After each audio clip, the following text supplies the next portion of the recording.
The Supreme Court on October 18th issued notice to two members of National Company Law Appellate Tribunal or NCLAT asking them as to why contempt proceedings should not be initiated against them. The reason? They allegedly defied the SC directions in a dispute relating to Finolex cables. But what is the Finolex cables case?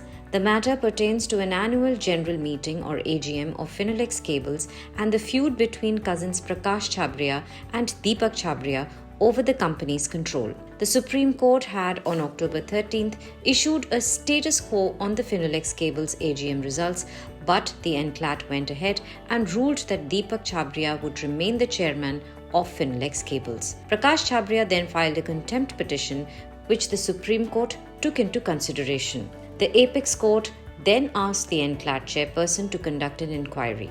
After the submission of the inquiry report, the court issued contempt notices to the two members of NCLAT. Three-judge bench of the Supreme Court led by Chief Justice of India, D.Y. Chandrachud, observed that NCLT and NCLAT have got down to a rot now. The bench also directed the members to appear before it on October 30. But why did the top court make such a strong statement against NCLAT? If the Honorable Supreme Court also wanted you to pronounce the appeal, once you have been apprised of the AGM report, and you are yourself saying that after 2:40 p.m., that is on 5:35 p.m., we were apprised of the Supreme Court order, then you had no reason to suspend your own order, if that is the stand which the bench has taken. But nonetheless, they pronounced the order on 13:10 and then they suspended their own order on 16:10, which the Supreme Court could not digest, because that prima facie showed that there is something wrong, there is something murky waters are there, and the Supreme Court thereafter had to take that strict stance. The Supreme Court was concerned. It wanted to ascertain whether there was a willful violation of the orders of the court. And obviously, all subordinate courts are bound by orders of Supreme Court. There cannot be any willful violation. And therefore, the subordinate judiciary is required.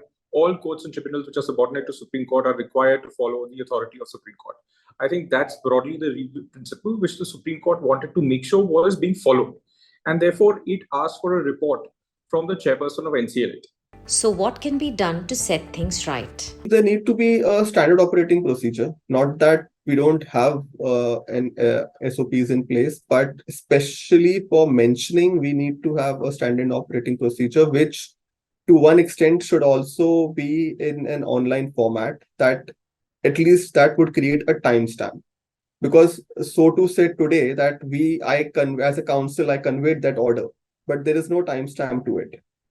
It's a hearsay. You are saying you conveyed it, the bench is saying we did not get it. So how, even if it reaches to a higher appellate authority, there is no way to actually determine what really transpired during that period.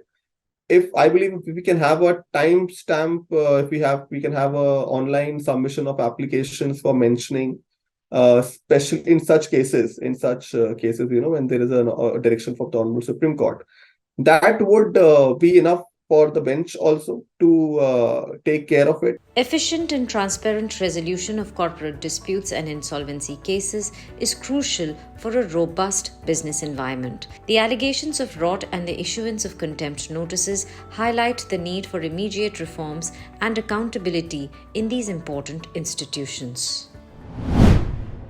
If you like this video, share it and subscribe to Business Standard. For more news, views and insights, log on to www.business-standard.com. Do also follow us on YouTube, Twitter, Facebook, Instagram, Telegram and LinkedIn. He's moving from employee to employer. Business Standard.